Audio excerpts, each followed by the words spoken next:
அன்பு நண்பர்களே, அனைவருக்கும் அன்னை சமையல் உமாவின் அன்பான வணக்கங்கள். இன்னைக்கு அன்னை சமையலில் பார்க்க போகிறது பாம்பே அல்வா, இதை கராச்சி அல்வான்னு கூட சொல்லுவாங்க. 1 கப் கார்ன்ஃப்ளவர் சேர்த்துக்கலாங்க. 2 கப் தண்ணி சேர்த்துக்கலாம்.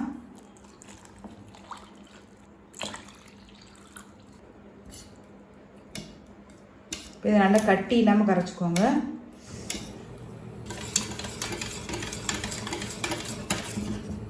இப்போ கார்ன்ஃப்ளவரை கட்டி இல்லாமல் கரைச்சாச்சு. இப்போ இதை எடுத்து தனியாக வச்சிடலாம். 1 கப் சர்க்கரை சேர்த்துக்கலாம். 1/2 கப் தண்ணி. சர்க்கரை நல்லா கரையிற வரைக்கும் வெயிட் பண்ணலாங்க. இப்போ சர்க்கரை நல்லா கரைஞ்சிருச்சுங்க. இப்போ ஒரு 2 நிமிஷம் நல்லா கொதிக்கட்டும். இப்போ நல்லா கொதிக்க ஆரம்பிச்சிருச்சுங்க. இப்போ இதில் கொஞ்சமாக எலுமிச்சை சாறு சேர்த்துக்கலாம். இப்போ நம்ம கரைச்சி வச்சுருக்க கார்ன்ஃப்ளவர் கரைசலை சேர்த்துக்கலாங்க. ஊற்றுறதுக்கு முன்னாடி ஒரு தடவை நல்லா மிக்ஸ் பண்ணிக்கோங்க. கார்ன்ஃப்ளவர் அடியிலே இருக்கும். ஸ்டவ்வை ஸ்லோலி வச்சுக்கோங்க.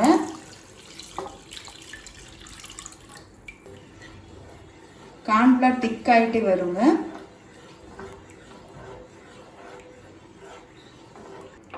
ஹையில் வச்சிங்கன்னா உடனே டெக்ஸ்டர் மாறிடும். அதனால் கொஞ்சம் ஸ்லோலே வச்சுட்டு கிண்டிக்கிட்டே வாங்க. உங்களுக்கு பார்க்கும் போதே தெரியும் கொஞ்சம் கொஞ்சமாக திக்காகிக்கிட்டே வருதுங்க. கை விடாமல் கிளறிக்கிட்டே இருங்க.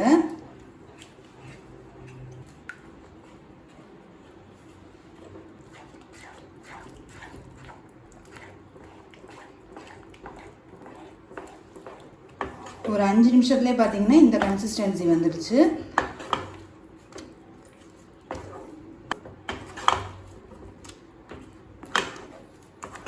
இப்போ ஒரு 2 டேபிள் ஸ்பூன் நெய் சேர்த்துக்கலாங்க.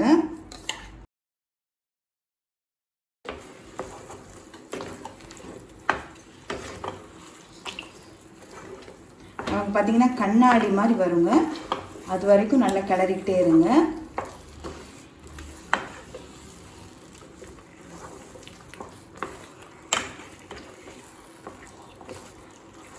இப்போ கொஞ்சமாக ஃபுட் கலர் சேர்த்துக்கலாங்க.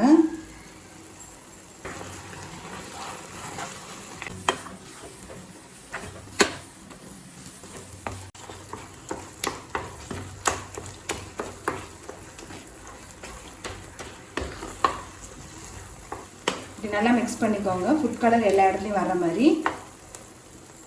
1 டேபிள் ஸ்பூன் நெய் சேர்த்துக்கலாம். கொஞ்சம் ஏலக்காய் பொடி, முந்திரி சேர்த்துக்கலாங்க. பம்கின் சீட் சேர்த்துக்கலாங்க.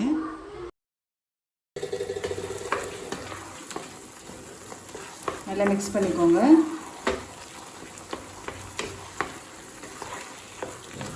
ஒரு 2 நிமிஷம் இருந்தால் போதுங்க. கடாயில் ஒட்டாமல் வரும். அந்த கன்சிஸ்டன்சியில் நம்ம இறக்கிக்கலாம். இப்போ பாருங்கள், கடாயில் நல்லா ஒட்டாமலே வந்துருச்சு. இப்போ கராச்சி அல்வா ரெடி ஆகிடுச்சுங்க. ஒரு ட்ரேயில் நெய் தடவி வச்சுக்கோங்க. இப்போ இதில் கொஞ்சம் முந்திரி சேர்த்துக்கலாம். நம்ம செஞ்சு வச்சுருக்க அல்வா இதில் வச்சுக்கலாங்க.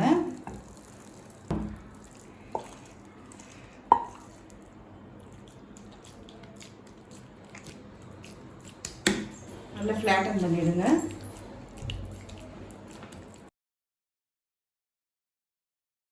இது மேலே நீங்கள் விருப்பப்பட்டாலும் முந்திரி வச்சுக்கலாங்க. ஒரு 2 மணி நேரம் இதை அப்படியே வச்சிடலாம். ஃப்ரிட்ஜில் வைக்க வேணாம், வெளியில் இருந்தாலே போதும். இப்போ இது 1 மணி நேரம் ஆகிடுச்சுங்க. இது நல்லாவே ஆறிடுச்சு. இப்போ இதை பீஸ் போட்டுக்கலாம்.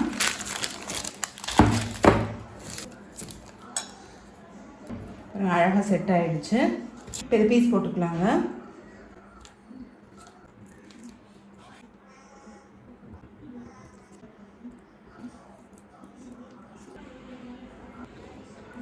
எவ்வளோ சாஃப்டாக இருக்குது பாருங்கள்.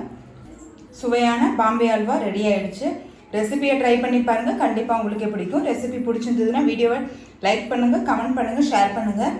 இது வரைக்கும் அன்னை சமையல் சேனலை சப்ஸ்கிரைப் பண்ணாதவங்க மறக்காமல் சப்ஸ்கிரைப் பண்ணுங்கள். தேங்க்யூ.